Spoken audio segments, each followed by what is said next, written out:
മോളെ, അച്ഛനിറങ്ങ. നമ്മളൊരു നല്ല ചുവട് വയ്ക്കാൻ തുടങ്ങുമ്പോൾ തടസ്സങ്ങളും എതിർപ്പുകളും ഒരുപാടുണ്ടാവും. മുൻപോട്ട് നയിക്കുന്നതിനേക്കാൾ വലിയ ശക്തി പുറകോട്ട് വലിക്കാൻ ശ്രമിക്കും. നമുക്കൊരു ലക്ഷ്യമുള്ളിലുണ്ടെങ്കിൽ അതിൽ മാത്രം മനസ്സർപ്പിച്ച് മുന്നോട്ട് പോവുക. ഒരു ദിവസം ആ ലക്ഷ്യത്തിൽ നമ്മൾ എത്തിച്ചേർന്നിരിക്കും. അച്ഛൻ ഇനിയൊരിക്കലും എന്നെ ഓർത്ത് വിഷമിക്കേണ്ടി വരില്ല.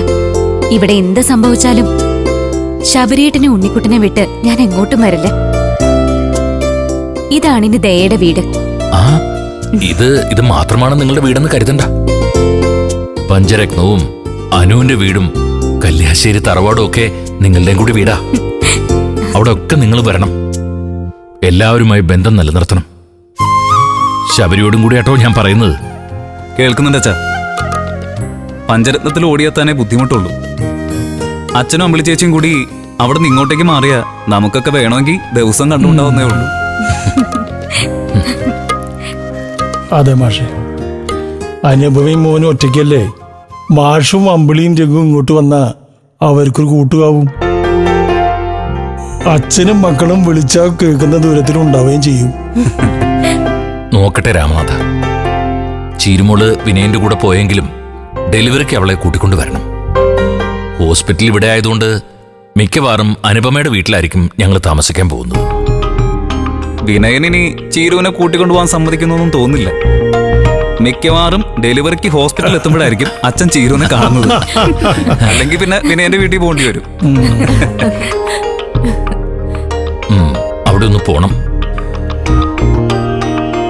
ദയമോളെ എനിക്ക് തന്നെ ഇവിടെ കൊണ്ടുവിടണമെന്ന് തോന്നിയതുകൊണ്ടാ രഘുവിനെ അമ്പിളിയും ചീരുവിന്റെ ഒപ്പം വിട്ടത്. സത്യം പറഞ്ഞ മനസ്സ് വല്ലാതെ നിറഞ്ഞു തുളുമ്പിയൊരു ദിവസാ ഇന്നത്തേത്.